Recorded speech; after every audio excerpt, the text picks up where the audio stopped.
जय श्री राम सभी को। आज अपना पार्ट है 2 जैव विविधता। तो स्टार्ट करते हैं। जैव विविधता स्तर से स्टार्ट करते हैं जो एनसीईआरटी में दिए हुए हैं तीनों स्तर।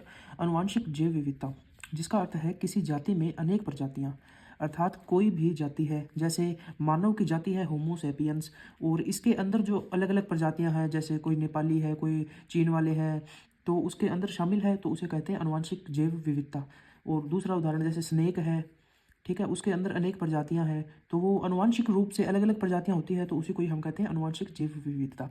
और इसके बाद में प्रजातीय जैव विविधता, अर्थात प्रजातियों में जो पाई जाने वाली विविधता है उसे ही प्रजातीय जैव विविधता कहते हैं। और यही क्षेत्र अपने हॉटस्पॉट कहलाते हैं, विशेष क्षेत्र में प्रजातियों की संख्या में विविधता। ठीक है। उसके बाद में पारितंत्रीय जैव विविधता। पारितंत्र अर्थात जहाँ जीव जंतु पेड़ पौधे एक दूसरे पर निर्भर रहते हैं, अर्थात सामान्य शब्दों में आप समझ सकते हैं पारितंत्र वे क्षेत्र है जहाँ पेड़ पौधे जीव जंतु एक दूसरे पर निर्भर रहते हैं। वो क्षेत्र लगभग वैसे जंगल भी हो सकता है, एनपी भी हो, नेशनल पार्क भी हो सकते हैं, उस क्षेत्र को आप पारितंत्र कहेंगे। और उस क्षेत्र में जो उनके आवास स्थल है उनमें जो भिन्नता पाई जाती है उसे पारितंत्रीय जैव विविधता कहते हैं, अर्थात आवासों में जो भिन्नता पाई जाती है उसे ही पारितंत्रीय जैव विविधता कहते हैं। ये चीज़ एनसीईआरटी में दी हुई है, इसका ध्यान रखना। और इसका उदाहरण है इंदिरा गांधी नेशनल पार्क में घास भूमि स्थल है और शोला वन है, ये ध्यान रखना थोड़ा। और ये इंदिरा गांधी नेशनल पार्क है, ये तमिलनाडु में है, अन्नामलाई की पहाड़ियों में। ठीक है। इसके बाद में IUCN, पिछली बार इसका क्वेश्चन यहाँ से उठा था, क्वेश्चन आगे आपको बताऊंगा। इसकी फुल फॉर्म ध्यान रखना, international union for conservation of nature. स्थापना हुई थी 1948 में, इसका मुख्यालय है स्विट्जरलैंड में। ठीक है। ये IUCN है, ये क्या करता है, जो एक वैश्विक संगठन है जो प्रकृति और प्राकृतिक संसाधनों हेतु कार्यरत है, उनके संरक्षण हेतु, ये ध्यान रखना, संसाधनों के संरक्षण हेतु कार्यरत है। और ये IUCN है, यही रेड डाटा बुक को प्रकाशित करता है।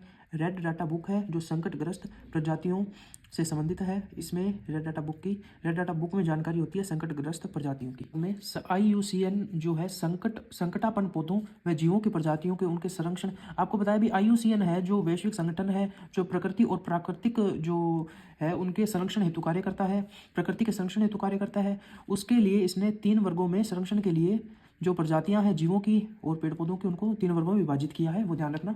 एक संकटापन्न है, एक सुभेद्य है, एक दुर्लभ है। इसमें वे प्रजातियां शामिल है जो निकट भविष्य में लुप्त हो सकती है।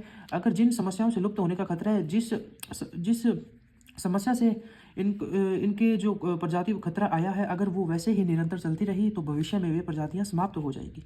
ठीक है। और इसके उदाहरण है जो आप ध्यान रखना, पिछली बार यहाँ से क्वेश्चन पूछा गया है, लाल पांडा जो है लैब असिस्टेंट 2022 में क्वेश्चन पूछा गया है। और शेर पूंछ वाला बंदर, ये ध्यान रखना। हरा कछुआ, गंगाई डॉल्फिन, ये सभी है जो खराई ऊंट है, भारतीय भैंसा है, ये सभी आप संकटापन्न प्रजातियों में शामिल है, संकटापन्न वर्ग है जो उसमें शामिल है। उसके बाद है सुभेद्य। इसमें वे प्रजातियां आएंगी जो घट रही है, और अगर इन पे ध्यान नहीं दिया गया तो आने वाले समय में ये सुभेद्य जो प्रजातियां ये संकटापन्न में शामिल हो जाएगी।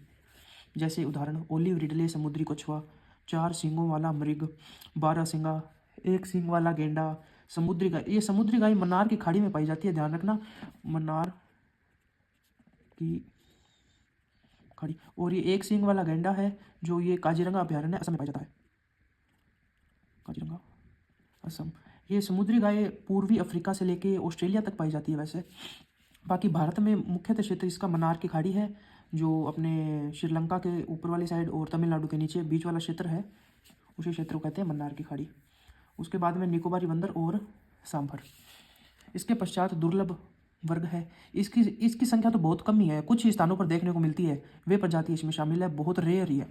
ठीक है। इसमें हम्बोशिया डेक्रेंस वेड नाम से है जो पश्चिमी घाट में देखने को मिलता है, हम्बोशिया डेक्रेंस वेड, ध्यान रखना, ये एनसीईआरटी में दिया हुआ है। इनका एक अन्य वर्गीकरण भी है जिसमें घोर संकटग्रस्त और निकट संकट, 2 वर्ग इसने बताए हैं IUCN ने। International union for conservation of nature, full form ध्यान रखना, स्थापना याद रखना 1948 में स्विट्जरलैंड में हुई थी। और घोर संकटग्रस्त जातियां हैं, प्रजातियों के आवास में विलुप्त, ये वे प्रजातियां हैं इनके जो आवास है ना ये उसमें ही विलुप्त हो रही है। और घोर संकटग्रस्त में वे प्रजातियां शामिल होती है, 10 वर्षों में 90% से अधिक इनके आवासों में अगर कमी देखी जाएगी ना तो ये घोर संकटग्रस्त प्रजातियों में शामिल हो जाएंगे। कोई भी प्रजाति है अगर 10 वर्षों के मध्य में अगर 90% से अधिक वो खत्म हो रही है ना तो घोर संकटग्रस्त में शामिल है।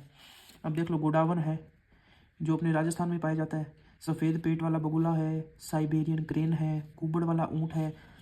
ये ध्यान रखना, ये थोड़ा इंपॉर्टेंट है। ये भारत में एकमात्र जगह पर ये पाया जाता है, वो है नुब्रा घाटी। गंगा शार्क, गुलाबी सिर वाली बतख। ठीक है। और निकट भविष्य में, निकट संकट है जो निकट भविष्य में संकटग्रस्त होने का खतरा है, इन पे ध्यान नहीं दिया गया तो निकट भविष्य में खत्म हो जाएगी ये जातियाँ।